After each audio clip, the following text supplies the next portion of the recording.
Amen. Bwana Yesu asifiwe wapendwa. Amen. Amen. Tunamshukuru Mungu kwa wema na fadhili zake.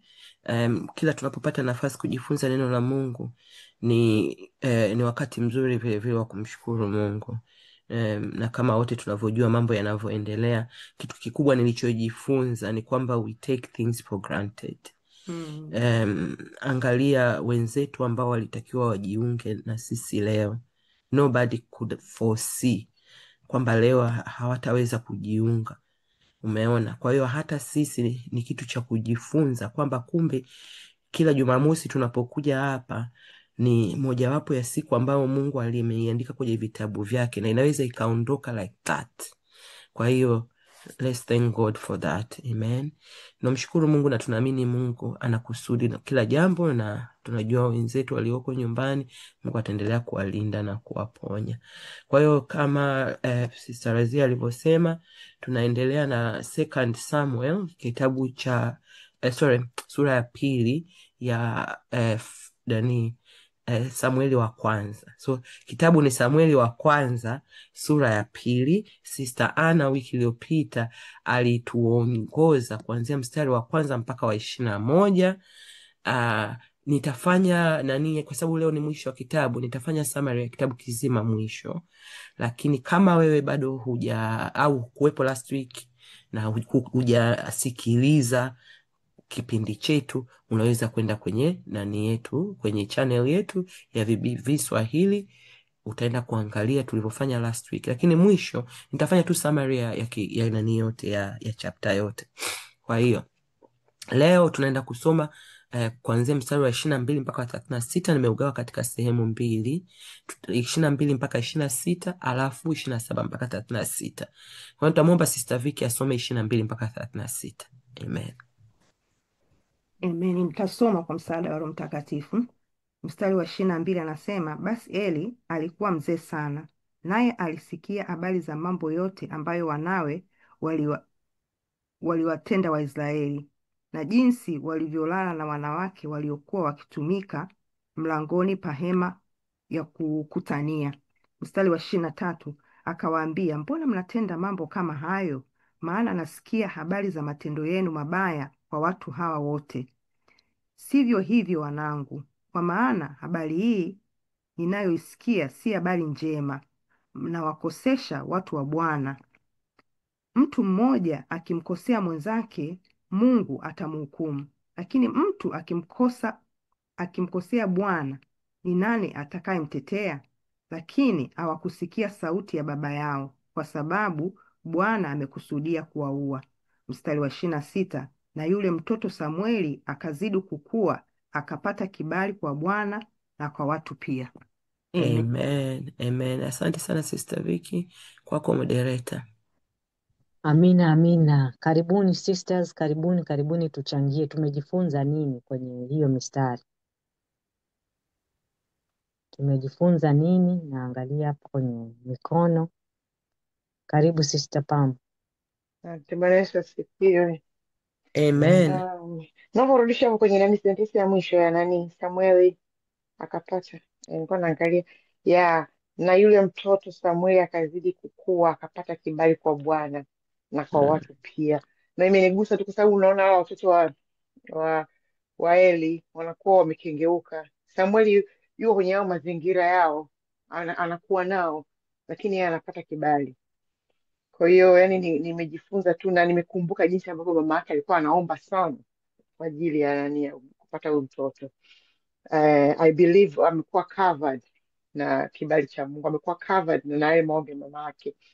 Kwa hiyo najifunza tu, imenijia tu sasa hivi kwamba hata watoto wetu, mimi nadhani saa nyingine tunavyoendelea, sasa nyingine all the time tunavyoendelea kuwa cover na kibali cha Mungu, kuomba Mungu awakave, tunavyoendelea kuwaombea hata kama wako kwenye toxic environment, wako kwenye jamii na watoto wenzao ambao watukutu, Mungu atawafunika na kibali chake. Kwa hiyo tuendelee kuombea watoto wetu kibali, hata kama tusiwe na wasiwasi wamekuwa kwenye jamii gani, Mungu atawafunika na kibali chake. Amen. Amen.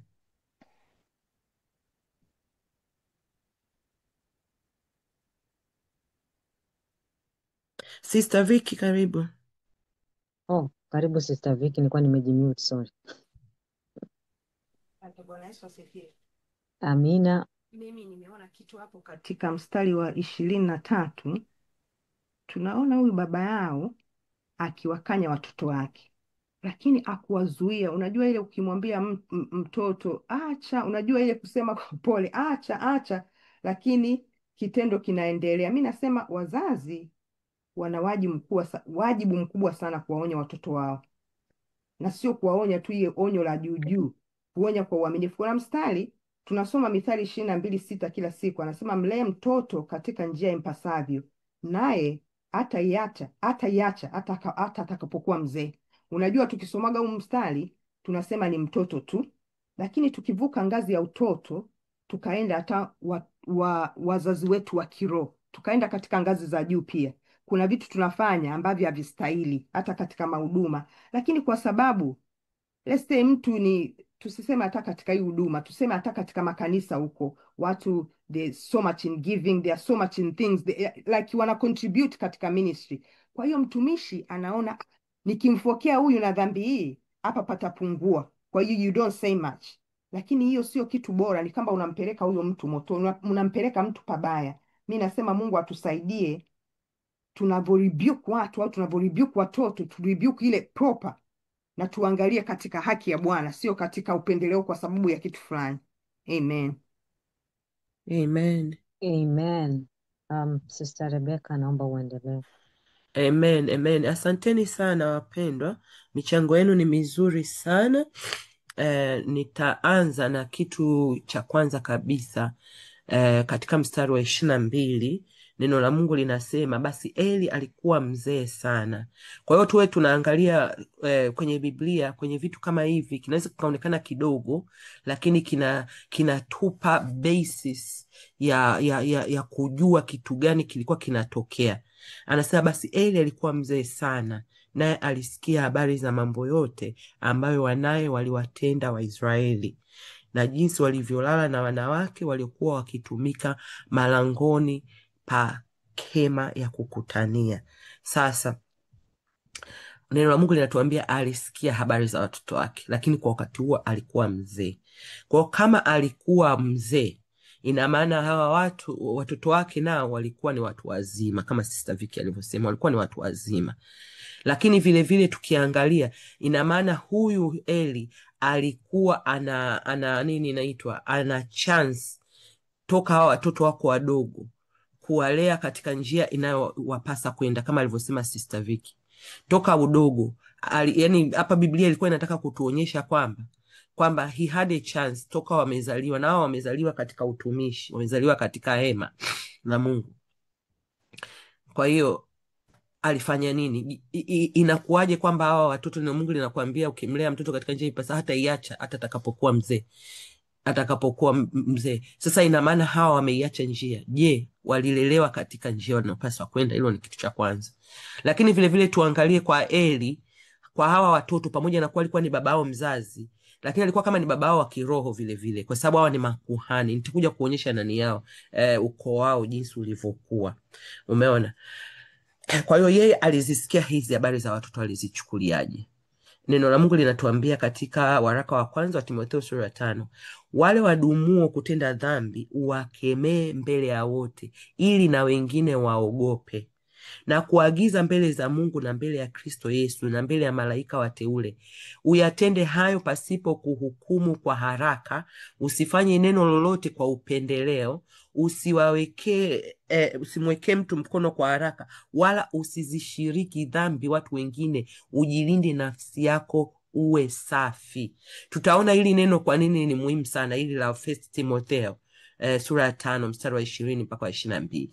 Kwa hiyo huyu yeye alitakiwa kama kuhani, kama baba wa hawa watoto, awakemee. Yeye anawaambia, kuna mtu namfahamu ambaye hata mamangu mdogo alikuwaga na hiyo, watoto wake amekosa, anamwita nani, njoo mwanangu, acha mwanangu. Yani mimi mamangu alikuwaga atumii mwanangu ulipokosea.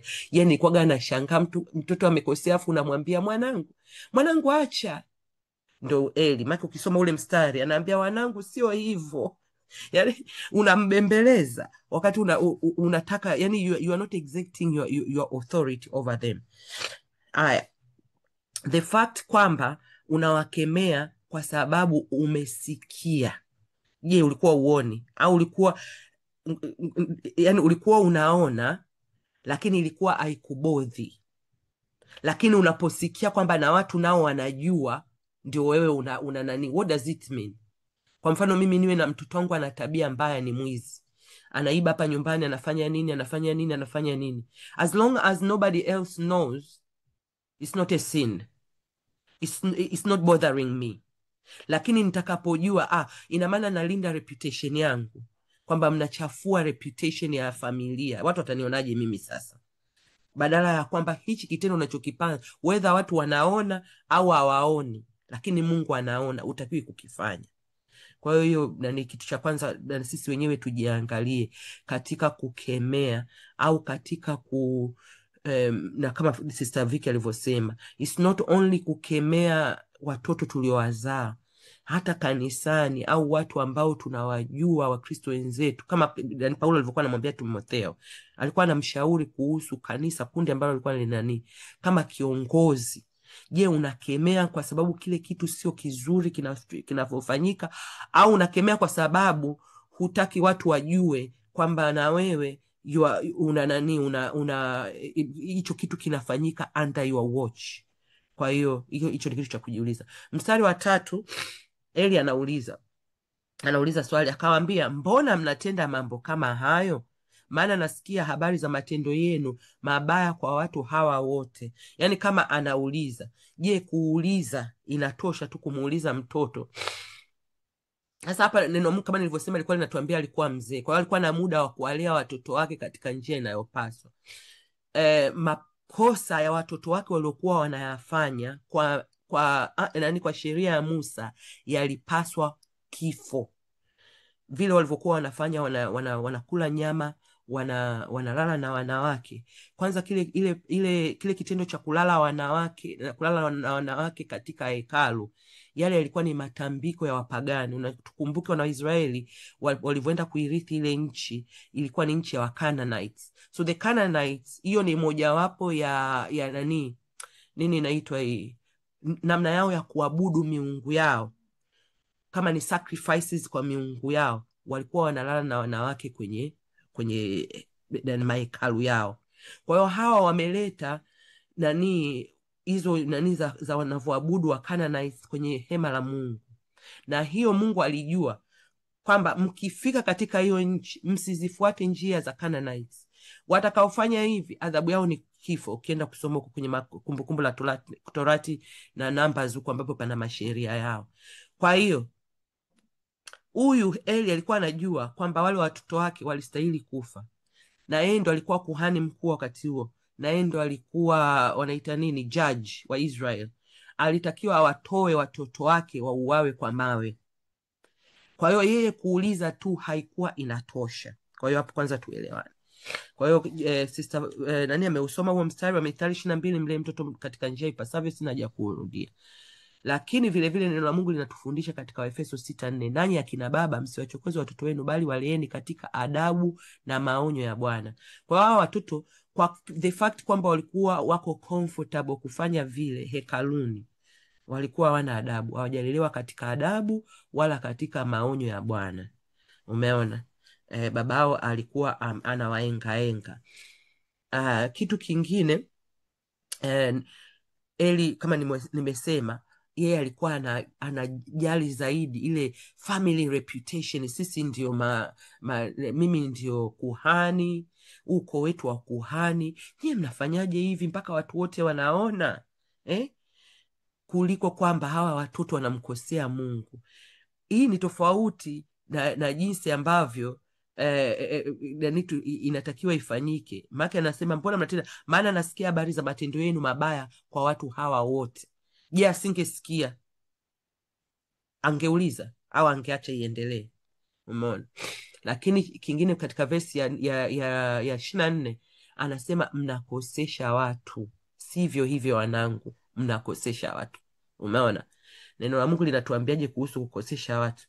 katika Mathayo inasema, bali atakayemkosesha mmojawapo wa wadogo hawa waniaminio, yamfaa afungiwe shingoni jiwe kubwa la kusagia na kutoswa katika kilindi cha bahari. Ole ni wa ulimwengu kwa sababu ya mambo ya kukosesha, maana hayana budi kuja mambo ya kukosesha, lakini ole wake mtu yule aliletayo jambo la kukosesha. Kwa hiyo ole upo wa mtu kukosesha. Ulikuwepo wakati hawa watoto wa Eli, Mungu alikuja aliwaadhibu kwa sababu walikosesha watu, na hata sisi leo Bwana Yesu huyu ndo ametuambia katika Mathayo, nakumbuka tulisoma, nimesahau kuandika ni Mathayo ngapi, nadhani ni Mathayo 5 au 6, ndio anazungumzia kwamba ni ole ya mtu ambaye anakosesha mmoja wa wadogo hawa. Kwa na sisi Mungu atusaidie tusiwakoseshe wengine.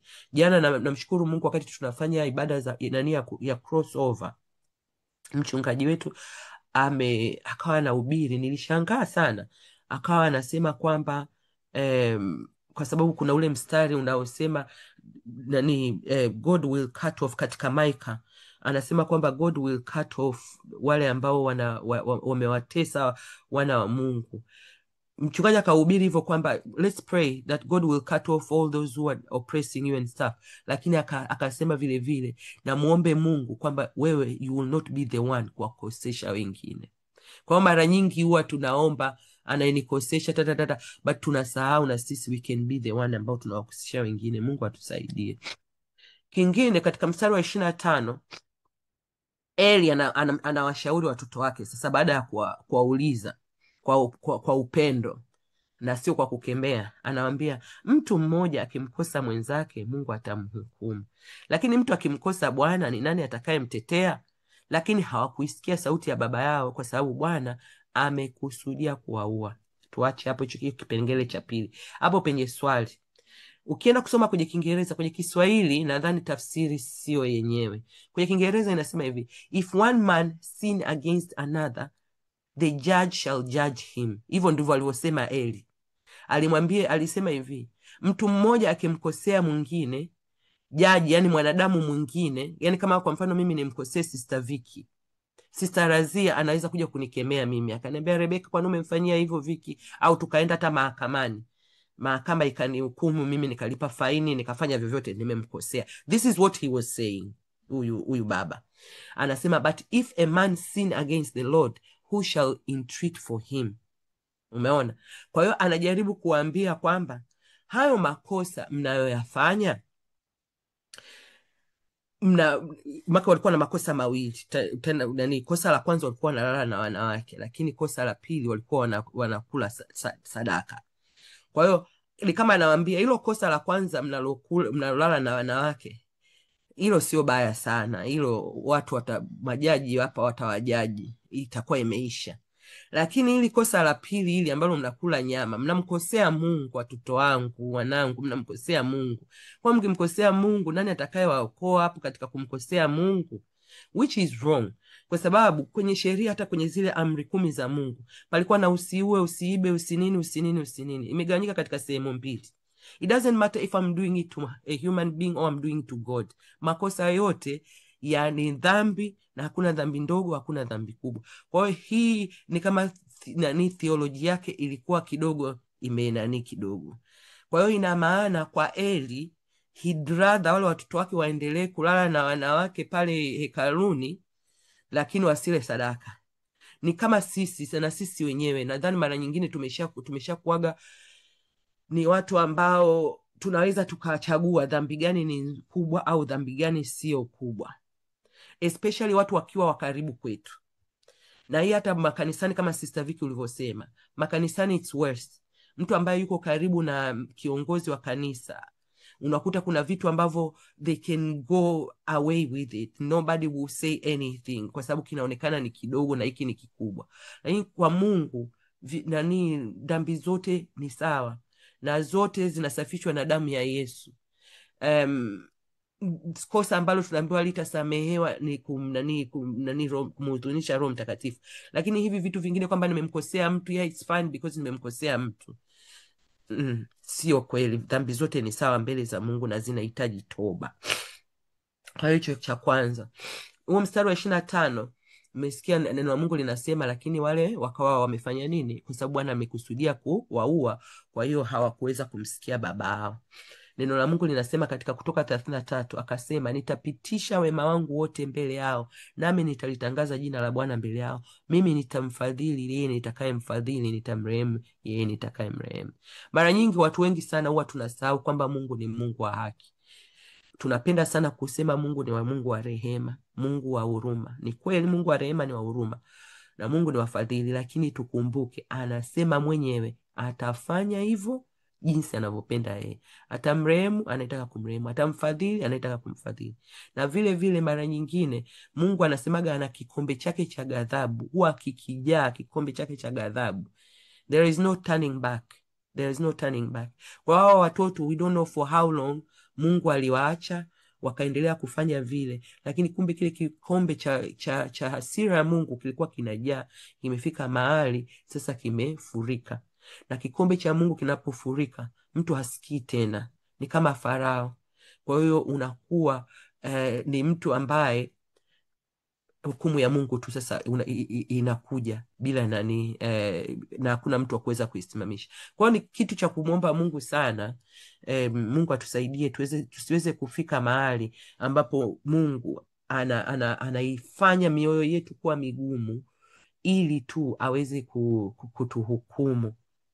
Mstari wa 26, Sister Pamela amezungumzia alipata kibali machoni pa Mungu na kwa wanadamu. Tumeiona hiyo hata kwa Bwana Yesu katika Luka 2:52. Bwana Yesu naye alipata kibali machoni pa Mungu na machoni kwa wanadamu. Sister Pamela amenifikirisha alivyosema kwamba huyu mtoto amelelewa na Eli, lakini tukumbuke msingi. Ndio maana neno la Mungu linasema msingi ukiharibika mwenye haki atafanya nini? Samueli alikuwa na msingi mzuri kutoka kwa mama yake Hana, sio tu wa maombi tu, kwa sababu saa nyingine vile vile tunaweza tukaacha kufanya responsibility yetu tukisema tu tunaomba bila kufundisha, bila kukemea, bila kuelekeza.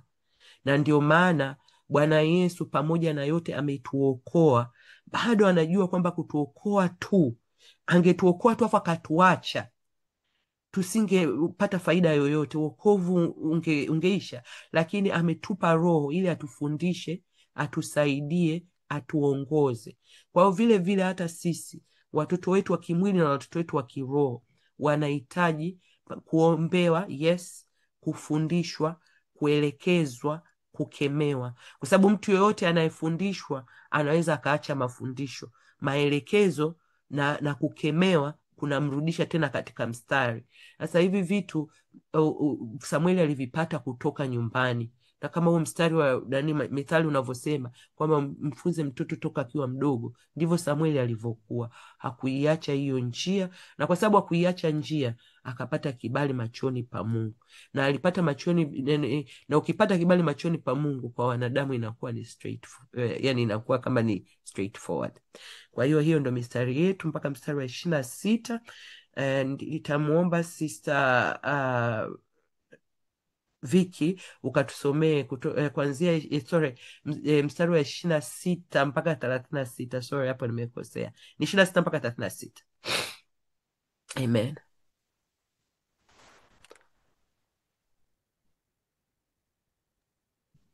Tasoma kwa msaada wa Roho Mtakatifu. Sio 27. So, yeah, 27, sorry, 27 mpaka 36, yes. Yeah.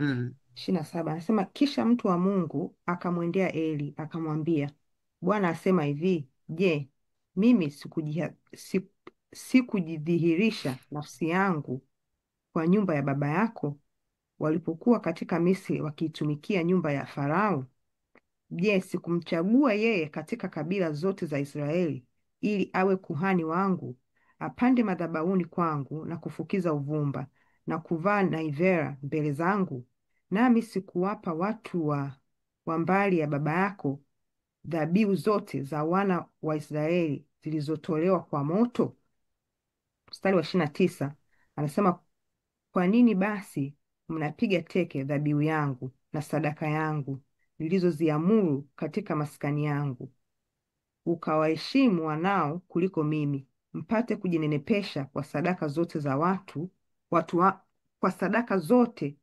wangu Israeli zilizo njema? Mstari wa 30, kwa sababu hiyo Bwana Mungu wa Israeli asema, ni kweli nalisema ya kuwa nyumba yako na nyumba ya baba yako itakwenda mbele zangu milele. Lakini sasa Bwana asema, jambo hili na liwe mbali nami, kwa maana wao wanaoniheshimu nitawaheshimu, na wao wanaonidharau watahesabiwa kuwa si kitu. Amen. Mstari wa 31 anasema, angalia, siku zinakuja nitakapoukata mkono wako na mkono wa mbali ya baba yako, hata nyumbani mwako hata kuweko mzee, nawe uta, nawe utalizama teso. Nitasoma tena. Nawe utalitazama teso la maskani yangu katika utajiri wote watakaopewa Israeli, wala nyumbani mwako hata kuweko mzee milele. Tena mtu wa kwako ambaye sitamtenga na madhabahu yangu atakuwa mtu wa kupofusha macho na kuhuzunisha moyo. Tena wazao wote wa nyumba yako watakufa wapatapo kuwa watu wazima. Mstari wa 34, na hii ndiyo ishara itakayokuwa kwako, itakayowapata wanao wako wawili, Hofni na Finehasi, watakufa wote wawili katika siku moja. Nami nitajiinulia kuhani mwaminifu atakayefanya sawa sawa na mambo yote nilionayo katika moyo wangu na katika nia yangu, nami nitamjengea nyumba iliyo imara, naye atakwenda mbele ya Masihi wangu milele. Mstari wa 36, kisha itakuwa ya kwamba kila mtu atakayesalia katika nyumba yako atakwenda kumsujudia, apate kipande kidogo cha fedha na mkate mmoja, na kumwambia, tafadhali unitie katika kazi mojawapo ya ukuhani, nipate kula kipande kidogo cha mkate. Amen. Amen. Amen. Moderator kwako 27 mpaka 36.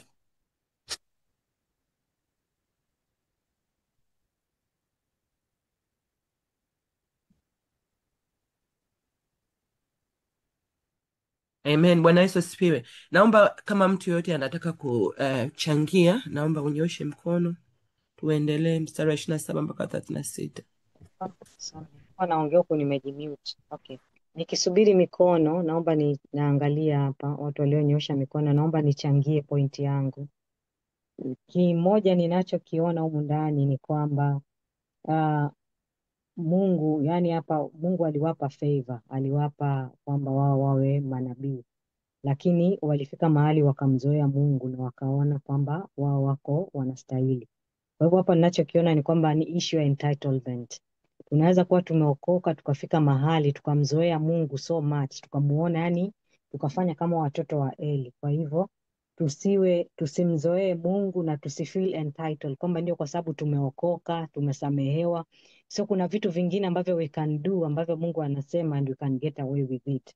Hapa tunaona kabisa kwamba they were chosen, walikuwa wamechaguliwa, walipewa ukuhani kabisa kwamba nyinyi ukoo wenu utakuwa makuhani. Lakini kutokana na hayo waliofanya, hiyo dhambi, disobedience kwa Mungu, kutokumheshimu Mungu, walimzoea Mungu na waliona kitu cha kawaida, walipata hayo madhara. Kingine ninachokiona ni kwamba tunapaswa kumheshimu Mungu zaidi ya binadamu, kwa sababu hao watu walijipenda wao wenyewe zaidi na wakajihesabia haki. So na sisi pia Mungu, whatever happens, hata Mungu akikuinua kiasi gani, Mungu akikubariki kiasi gani, kama hawa walikuwa wameinuliwa, walikuwa wamebarikiwa, lakini wakafeel nao tumefika. Kwa hivyo no matter how blessed we are, tusimzoee Mungu kabisa. Na mwisho naona hapa kuna laana, kwamba walivyolaaniwa, kwamba Mungu akasema kwamba atawakaa short, kwamba hawatakuwa wazee. Kwa hivyo tunaona what happens, kwamba hii generation, kwamba Mungu alikusudia mambo mazuri tu, aliwapa this distinction, akawapa this honor, lakini hawakusimama katika nafasi yao. Kwa hivyo na sisi pia tusitake for granted what God has given us, kwa sababu if we don't stand na kufanya kile ambacho Mungu anachotaka, na sisi tutakatiliwa mbali. Karibu Bishop Victoria.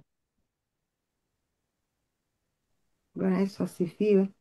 Amen. Na mimi nina kitu kidogo cha kuchangia. Naangalia kwamba sometimes Mungu huwa anabadilisha nafasi za huduma kulingana na uaminifu.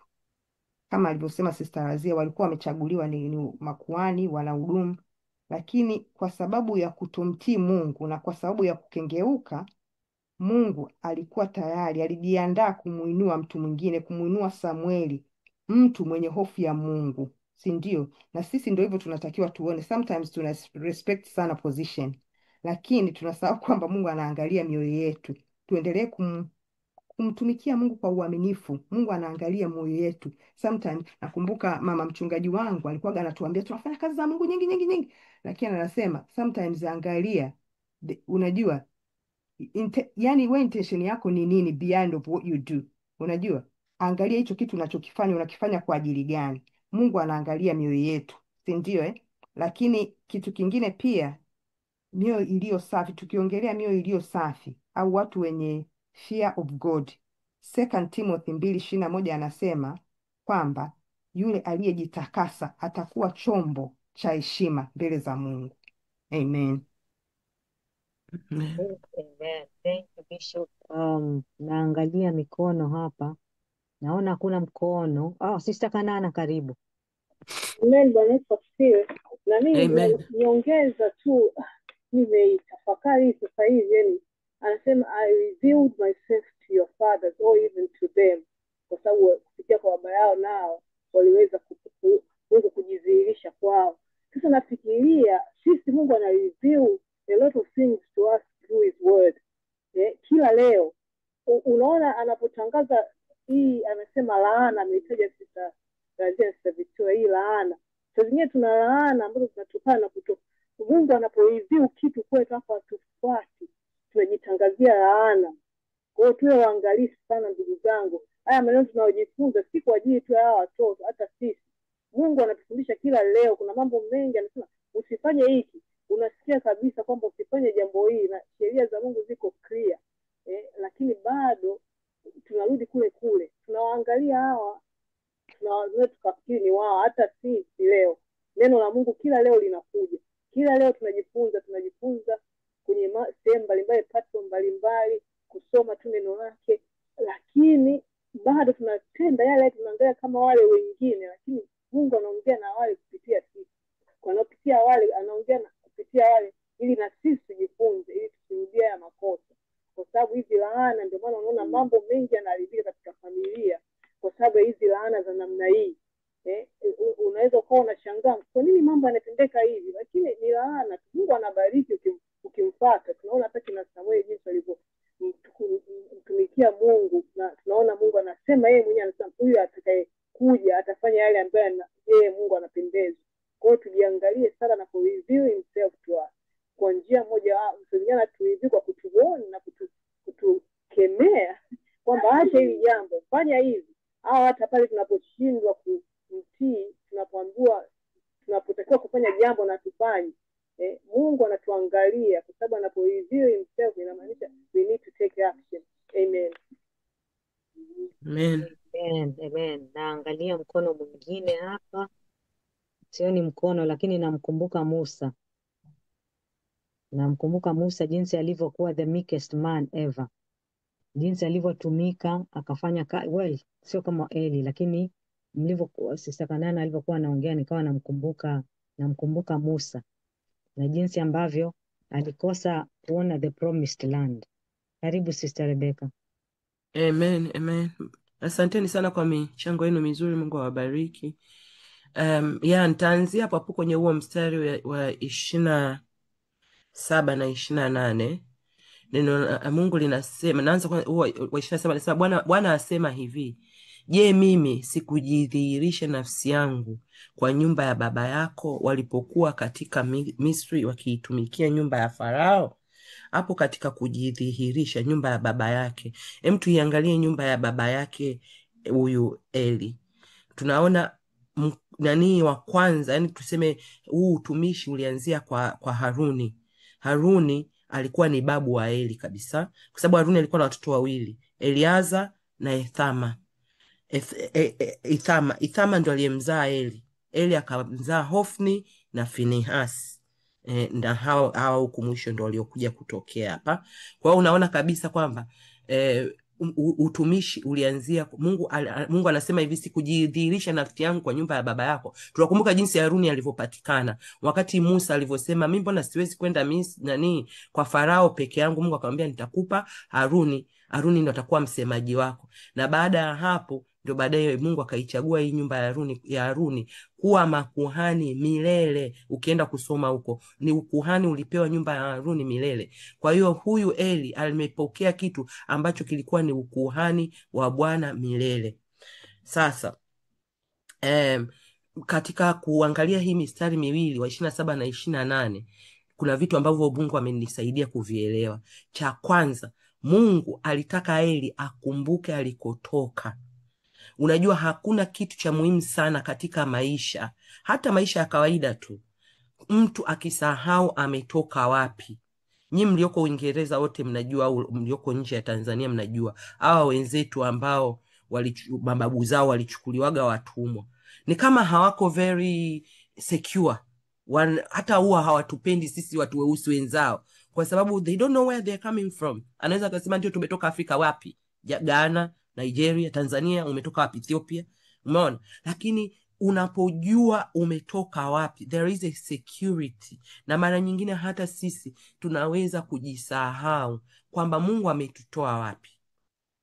Ukienda katika Isaya 43:25, mimi ndiye niyafutaye makosa yako kwa ajili yangu mwenyewe, wala sitazikumbuka dhambi zako. Unajua kama sisi wokovu mara nyingine tunachukulia tu ni wokovu, lakini kumbe Bwana anasema hata hayo makosa yetu Mungu ameyafuta kwa ajili yake mwenyewe, sio kwa ajili yetu. Mistari kama hii inaweza kuwa inatukumbusha saa nyingine tunapoweza kuwa tumejisahau, kama walivyosema waliopita, tunakuwa entitled. Tunaona kwamba nimeokoka, yeah, that's it. Ndio wale wanaosemaga kuokoka once saved once saved. It's not true. Ngoja tutaenda kuangalia, lakini cha mwanzo muhimu, kila mmoja akumbuke Mungu amemtoa wapi. Mimi mwenyewe nilivyokuwa nasoma jana, nikakaa nikawaza, nikasema kwa kweli it's only me and you God, we know where you took me from. Ukienda kumwangalia Daudi, kuna mahali anasema amemtoa kwenye matope, miguu ilikuwa imenani kwenye matope kule. Sasa wewe niambie, nani ambaye anaweza kuja kule kwenye matope na kukutoa? Na naamini wengi wetu tunaweza tukawa na shuhuda kama hizo. Kingine Mungu alitaka Eli akumbuke, ambalo watu wengi huwa tunasahau. Lipo kusudi katika kutolewa. Mungu anapokutoa kama hivi, Mungu alivyoitoa Hawa, anawaambia kwamba anamwambia, je, mimi si niliitoa nyumba ya baba yako kutoka Misri?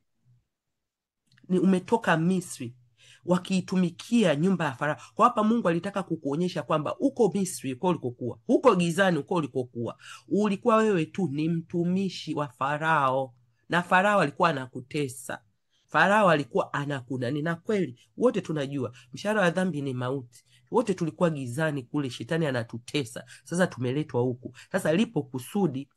Anasema, je, sikumchagua yeye katika kabila zote za Israeli ili awe kuhani wangu? Umeona, hilo ndo kusudi. Kusudi ya nyumba ya Haruni kuchaguliwa na nyumba ya Eli ili wawe makuhani, wapande madhabahuni kwa Mungu na kufukiza uvumba na kuvaa naivera mbele za Mungu. Kwa hata mimi na wewe, Mungu alipotuita kutoka gizani kuja katika nuru, lipo kusudi, na hilo kusudi Mungu anataka leo tulikumbuke, tulijue kwamba lipo kusudi katika kuitwa kwetu. Na hapa ninapozungumzia kusudi la kuitwa kutoka gizani kwenda nuruni, sio yale makusudi ya kusema Mungu anataka niwe mchungaji, Mungu anataka niwe mwalimu. No.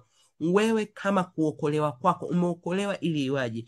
Waraka wa kwanza wa Petro sura ya 2 mstari wa 9, kila mtu anajua. Anasema, nyinyi ni mzao mteule, ukuhani wa kifalme, taifa takatifu, watu wa milki ya Mungu, mpate kuzitangaza fadhili zake yeye aliyewaita mtoke gizani mkaingie katika nuru yake ya ajabu. Hili ndio kusudi kubwa la kila mmoja, kutolewa dhambini. Sasa namna utakavyozitangaza fadhili za Bwana ndio tutatofautiana. Mwingine atakuwa mwalimu, mwingine atakuwa mchungaji, mwingine atakuwa anahubiri, mwingine atakuwa anasafisha kanisa, mwingine atakuwa anashuhudia, mwingine atakuwa, lakini chochote unachokifanya lazima iwe ni kutangaza fadhili za Bwana aliyekuita utoke gizani kuingia katika nuru yake ya ajabu. Na hawa vile vile kusudi lao la kuitwa katika ukuhani, wapande madhabahuni na kufukiza uvumba na kuvaa nivera, ili fadhili za Bwana ziweze kutangazwa. Hilo ndo kusudi. Kwa hiyo Mungu alikuwa anajaribu kumkumbusha Eli na nyumba yake. Kingine, Mungu katika hiyo sentensi yake akawaambia, nami sikuwapa watu wa mbari ya baba yako dhabihu zote za wana wa Israeli zilizotolewa kwa moto. Jamani, Mungu akikuita, wanasemaga when God calls you, provides. Hakuna mahali Mungu anamuita mtu bila kuprovide. Hata sisi kwa kuitwa tu kutoka gizani kuja nuruni, Mungu kitu cha kwanza alichotupa wokovu. Kakupa nini? Roho Mtakatifu. Kakupa nini? Mamlaka na nguvu ya kukanyaga nge na nyoka. Kakupa nini? Neno la Mungu linasema ametupa all blessing pertaining nini inasema hivi, he has given us all things pertaining to life. Ametupa blessings in spiritual realm. Kwa hiyo Mungu anakupa kitu. Sasa Mungu anamkumbusha huyu, anakuambia sio tu kwamba wewe ulitoka kule kwa Farao, ulikuwa unateswa, ulikuwa mtumwa. Unajua ukiwa mtumwa ulipwi, unatumikia tu for nothing. Ulikuwa mtumwa kule kwa Farao, nimekutoa kule, nimekuleta huku unitumikie, na mimi ninapokufanya nikutumikie ninakupa. Anamwambia ninakupa dhabihu zote za wana wa Israeli zilizotolewa kwa moto. Kulikuwa na dhabihu. Yaani Mungu sio mchoyo kwamba watu walivyokuwa wanakuja wanatoa dhabihu. Palikuwa na dhabihu za kuhani, na kuna dhabihu, kuna sehemu nyingine za nyama Mungu alikuwa haruhusu kuhani yale. Lakini kulikuwa na sehemu nyingine za nyama ambazo Mungu alijua kwa sababu hao wananitumikia watakula kwangu. Ndio maana Mungu anasema kwamba Bwana ndio mchungaji wangu, sitapungukiwa na kitu. Mungu hawezi akakuita alafu asikupe kitu. Kwa hiyo sasa, kwa nini mimi nimekupa bado unazila zile nilizokupa? Kwa hiyo Mungu alitaka akumbuke kuwa Mungu yeye sio mdhalimu. Ndio maana Yohana katika Yohana 3:27 anasema, Yohana akajibu akasema, hawezi mtu kupokea neno lolote isipokuwa amepewa kutoka mbinguni. Kwa hiyo hawa kama mimi na wewe, Mungu ametupa, ametuokoa. Ndio tunatakiwa tukumbuke, tumeokolewa kutoka gizani, kutoka katika nuru. Tumekuja huku nuruni. Mungu ametupa Roho Mtakatifu, ametupa vipaji mbalimbali, ametupa huduma mbalimbali, ametupa baraka mbalimbali za rohoni na za mwilini. Lakini katika hivyo vyote alivyotupa, Mungu anataka kuna sehemu ambazo Mungu ametupa ni za Mungu, hatutakiwi tuzitumie. Juzi nilikuwa namsikiliza mtu nilipenda sana, akasema watu kitu ambacho wameshindwa kujua ni kwamba katika vitu vyote kweli tumepewa na Mungu, vyote Mungu ametupa. Na kama ni mali nikimpa, ni kitu Mungu amenipa mimi, namrudishia. Kama ni muda nikimpa, ni Mungu amenipa mimi. Kitu ambacho mimi mwenyewe I can create for myself to give it to God ni worship. That's the only thing. Na ndio maana worship inamgusa Mungu, kwa sababu it's not kitu ambacho Mungu amekicreate kwangu, ni mimi ndio na create mwenyewe jinsi ambavyo nahitaji kumtukuza na kumwabudu Mungu. Na create mwenyewe, natafuta jinsi. Ndio maana kuna mwingine wakati wa worship anafanya hivi. Ndio maana anasema there is no formula. Uwezi ukamwambia mtu this is how you worship God. You worship God, you need to be creative enough kumpa Mungu kitu ambacho Mungu mwenyewe. Ndio maana Mungu anafurahia worship yetu. Lakini cha muhimu ni kwamba je, sisi na sisi tukae tujiulize, katika vitu Mungu alivyotupa baada ya kututoa gizani kuja nuruni, je, kuna sehemu ambazo Mungu anazihitaji sisi tumpe na sisi tunazitumia hizo? Je, kuna muda ambao tunatakiwa tumpe Mungu atumpi? Je, kuna sadaka tunatakiwa Mungu atumpi? Je, kuna talents ambazo tunatakiwa tuzirudishe tuzitumie kwa ajili ya Mungu atumpi? Chochote kile, wewe mwenyewe, kila mtu ana jibu lake. Na hamna mtu ambaye ananani. Hata mimi ni kitu ambacho kimenifanya nifikiri sana, niangalie how much do I give to God? Do I eat what God has given me? Mungu atusaidie. Mstari wa 29 unazungumzia, kuna mambo makuu matatu.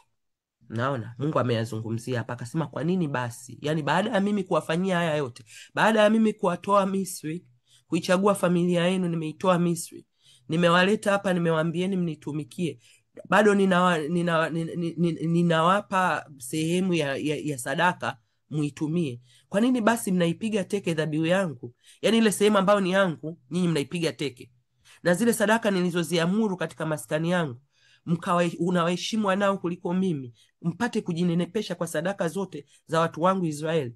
Unaona, kwa hata vile ambavyo walitakiwa apewe Mungu wanaona ni vya kwetu, najinenepesha. Na hapa umeona Mungu anamwambia Eli mpate kujinenepesha. Ina maana Eli na yeye alikuwa anakula zile sadaka. Dhambi ambayo Eli alikuwa ashiriki pale ilikuwa dhambi ile ya watoto wake kulala na wanawake kule, lakini hii hakuna nini, alikuwa na nani. Sasa mambo matatu makubwa. Cha kwanza nilichokiona ni kwamba kupiga teke sadaka ya Mungu. Nikajiuliza nikasema wow. Kwa hiyo ina maana hata sisi, ina maana kuna vitu ambavyo tunatakiwa tumpe Mungu ambavyo ni vya Mungu, tunaweza kuwa tunavidharau na tunavitumia visivyo, hatuvirudishi kwa Mungu, badala yake tunavipiga mateke. Akamzungumzia kwamba unawaheshimu wanao kuliko Mungu.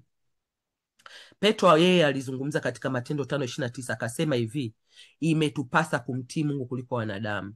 Kwa hiyo kama sisi na sisi hebu tuwe na msimamo wa kusema kwamba when it comes kwenye heshima ya mwanadamu yoyote, sio tu watoto wetu, viongozi wetu, yoyote, mahali inapofika I have a choice, ni mheshimu Mungu au mwanadamu, siku zote tunatakiwa tusimame kumtii Mungu kuliko wanadamu.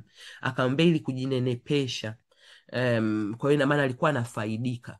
Unaona, saa nyingine unakuta hata sisi tunaweza tukafanya vitu na tukaona kweli vinatufaidisha. Kwa mfano, hata mimi mara nyingine wanafanya, naweza labda pana prayers, natakiwa nifanye prayer, naweza nikasema nenda nikaombe, ningefanya hivi kwanza, kitu cha kibinadamu au inaweza kuwa yani kitu chochote tu. Inaweza kuwa hata niseme ngoja nimalize kupika nile kwanza, si ndio? Nataka ni kwanza mwili ufaidike kwanza, lakini moyoni kabisa nasikia kitu nenda ukaombe au kasome neno au kafanye nini, lakini nataka mwili wangu unenepe. Kwa hiyo nafanya kitu ambacho kinanifaidisha, nipate faida ya mwilini. Kwa hiyo Mungu atusaidie hiyo. Sasa mstari wa 30 anakuja kuelezea hukumu. Neno Mungu anasema kwa sababu huyo Bwana Mungu wa Israeli akasema, ni kweli nilisema ya kuwa yako nyumba yako na nyumba ya baba yako itakwenda mbele zangu milele, lakini sasa Bwana asema jambo hili naliwe mbali nami. Hii ni kugarikisha. Mungu anagairi. Mungu anagairi, na mara zote ukiangalia kwenye Biblia mahali Mungu alipogairi ni mahali ambapo dhambi imesimama. Nadhani kuna msemaji amezungumzia kuhusu hilo. Mungu amegairi. Unajua ndio yeye anasema, mara nyingine tunaweza tukasema, hata nasikiaga watu wengi tu tuna make very simple statement, Bwana kusudi la Mungu likinani linasimama. Kweli kusudi la Mungu linasimama, lakini kuna mahali Mungu anabadilisha kusudi lake mwenyewe, kwa sababu yule ambaye kusudi linatakiwa lipitie hajasimama na kusudi. Hapa nini niseme, it's very sad, lakini inatokea kama kwa Hawa, kwa sababu Mungu ni mwaminifu. Mungu wa agano lake anapoliweka na mwanadamu analiweka lisimame, kama alivyomwambia Haruni, utakuwa kuhani mbele yangu milele. Mungu hakuwa amekusudia kwamba amwambie Haruni alafu ajagarikishe baadaye, lakini matokeo ya dhambi yanafanya Mungu agairi. Katika Mwanzo 6 mstari wa 5 na 6, Bwana akaona ya kuwa maovu ya mwanadamu ni makubwa duniani, ya kwamba kila kusudi analoliwaza moyoni mwake ni baya tu siku zote. Bwana akagairi kwa kuwa amemfanya mwanadamu duniani, akahuzunika moyo. Haimfurahishi Mungu anapogairi. Haimfurahishi Mungu. Hata katika hii situation Mungu hakupendezwa, lakini ilibidi, kwa sababu yule maki agano huwa linakuwa ni la watu wawili. Agano ni mimi na wewe. Wewe umevunja mkataba, sasa mimi agano litaendeleaje? Umeona? Kwa hiyo hicho cha kwanza. Cha pili, Mungu anatoa msimamo wake baada ya kuonyesha kwamba nimegairi. Anasema kwa maana wao wanaoniheshimu nitawaheshimu, na wao wanaonidharau watahesabiwa kuwa si kitu.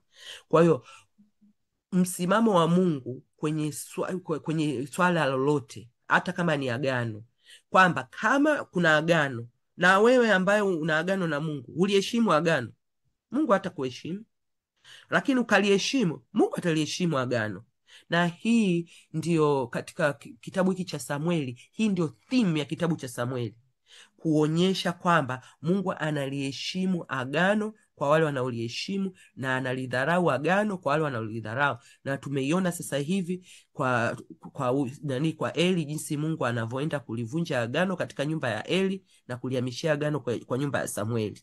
Lakini tukiendelea mbele tutaona Mungu atafanya the same thing kwa Sauli na kumuinua Daudi kwa sababu tu ya agano lililokuwa kwa Sauli. Sauli alilidharau agano lililopewa na Mungu, Mungu analivunja, anaweka kwa mtu ambaye Mungu atamheshimu.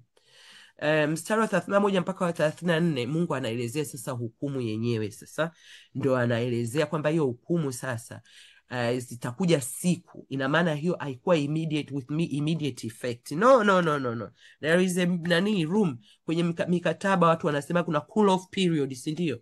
There was a period, a cool off period ambao alipewa.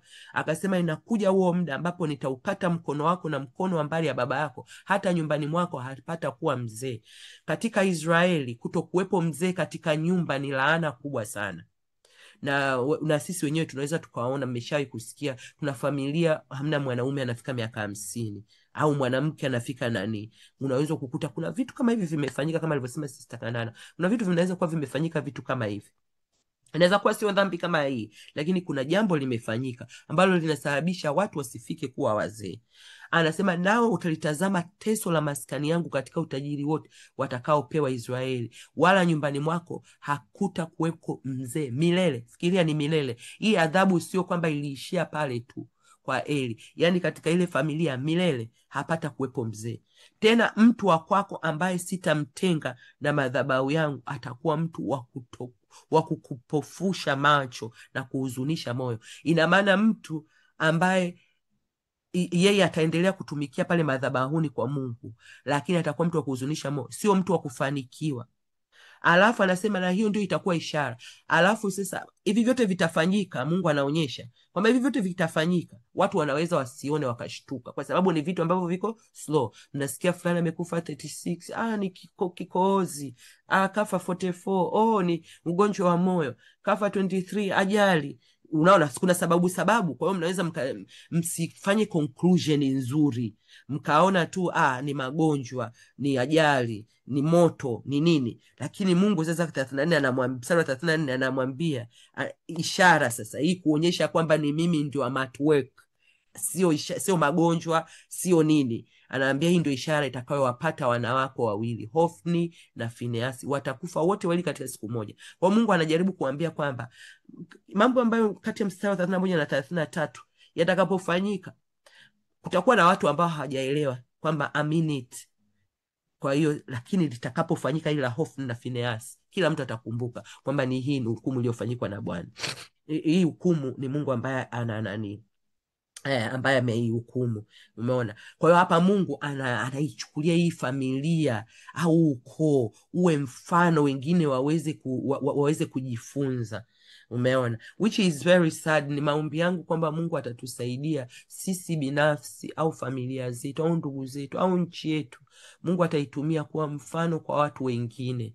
Yani Mungu akitutumia sisi atutumie kwa utukufu, lakini sio kuwafanya wengine wamuogope Mungu au wengine watetemeke kwamba Mungu anaweza akafanya hivi. Umeona? Lakini Mungu akuishia hapo, akainua mbadala. Na Mungu siku zote ndivyo hivyo alivyo. Neno la Mungu linasema usipomsifu Mungu atainua hata mawe. Mungu hakosi watu. Anasema nami nitajiinulia kuhani mwaminifu atakayefanya sawasawa na mambo yote nilionayo katika moyo wangu na katika nia yangu, nami nitamjengea nyumba iliyo imara, naye atakwenda mbele ya masihi wangu milele. Sasa hapa inatukumbusha, katika hapa nimejifunza vitu vitatu vikubwa. Cha kwanza, Mungu siku zote anatafuta kuhani mwaminifu. Mimi na wewe ni makuhani. Kitabu cha Ufunuo kinasema tumeitwa tuwe makuhani na tuwe wafalme. Umeona? Lakini unaweza ukawa kuhani, ukawa mfalme, lakini sio mwaminifu. Mungu anatafuta aliye mwaminifu. Umeona? Kwa sababu Eli alikuwa kuhani lakini sio mwaminifu, lakini Mungu anamtafuta Samueli kwa sababu Samueli ni mwaminifu. Sasa uaminifu Mungu anauangaliaje? Anasema ufanye sawa na yaliyoko katika moyo wa Mungu. Sasa unaujuaje moyo wa Mungu?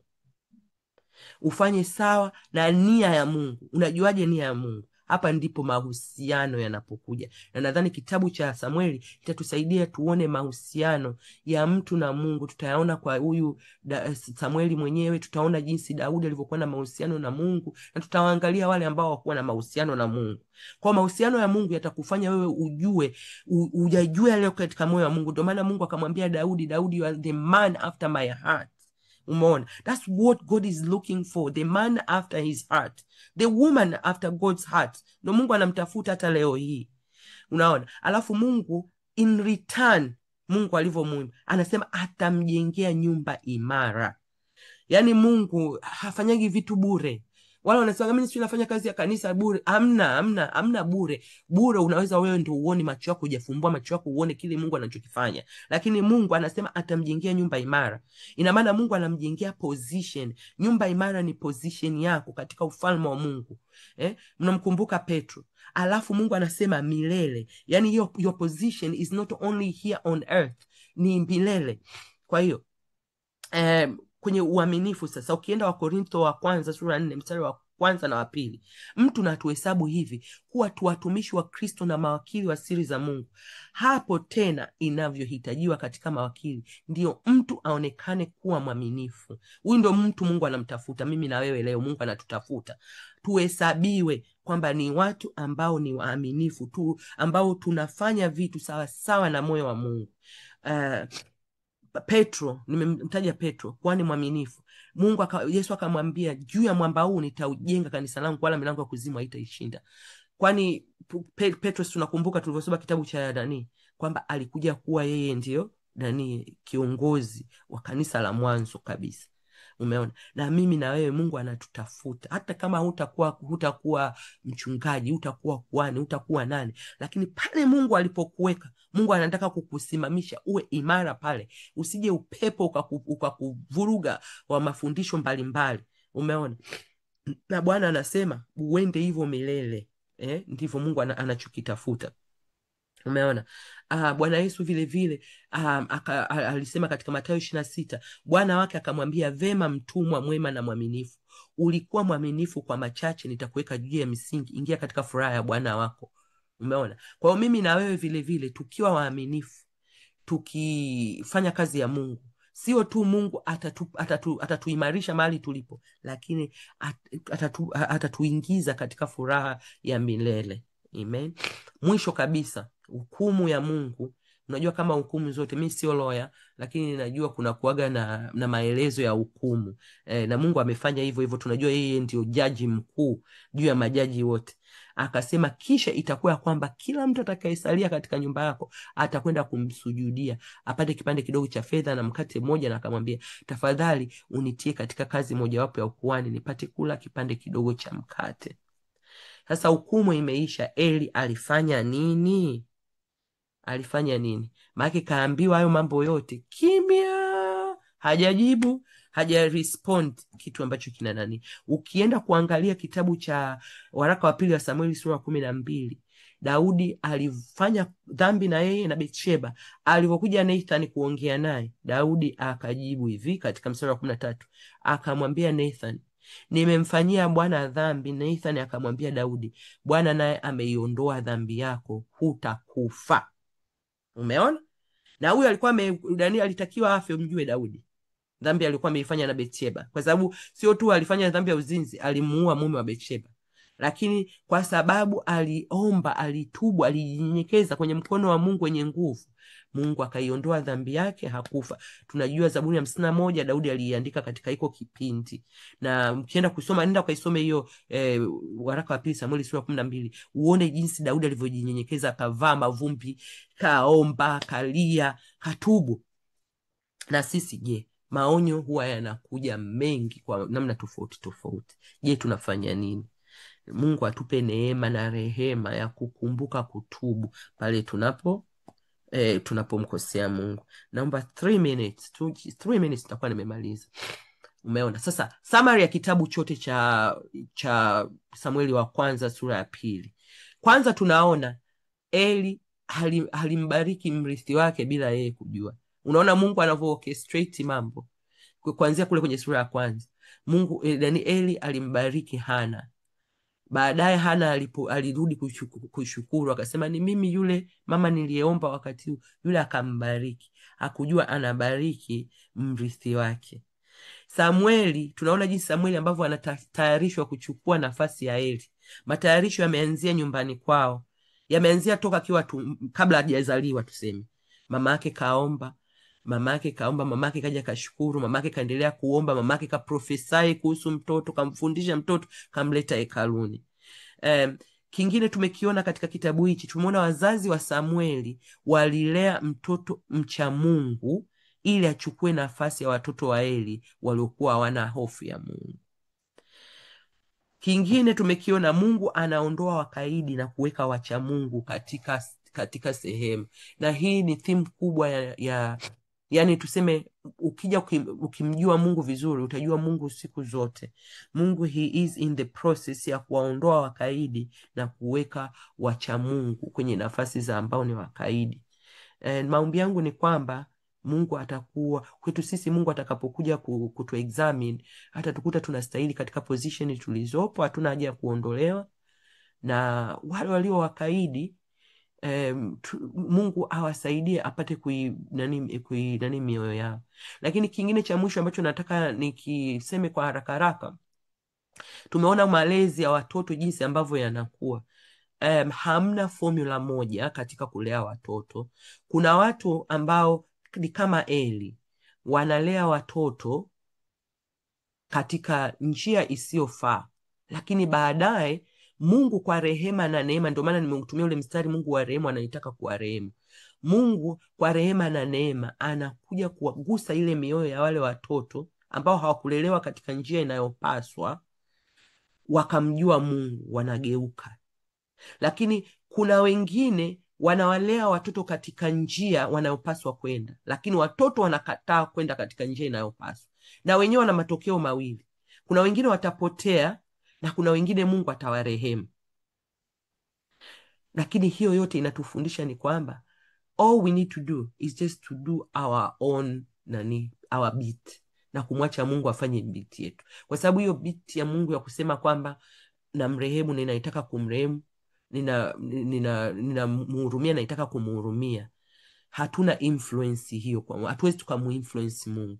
Kwa hiyo mimi maombi yangu ni kwamba Mungu atusaidie tuwalee watoto katika njia wanayopaswa kwenda, na pale Mungu ambapo tumekosea tumuombe Mungu tu rehema. Najua tupo wengine kama sisi ambao tumekuja kuokoka, watoto wameshakuwa, watoto wana maamuzi yao, lakini ni kumwomba tu Mungu rehema kwamba pamoja na kuwa sikuwalea hivyo, Mungu aweze kukutana nao katika ukubwa wao. Na wengine ndo kama mimi nililelewa katika njia ya watu ambao nimelelewa kimungu, sikutaka Mungu, lakini matokeo yake ni kwamba Mungu akija anakuja na kiboko, yani akuvuti huko mwanangu njoo, yani unapigwa mjeledi, rudi huku, ulikuwa sulishaambiwa wewe, ulikuwa usikii, rudi.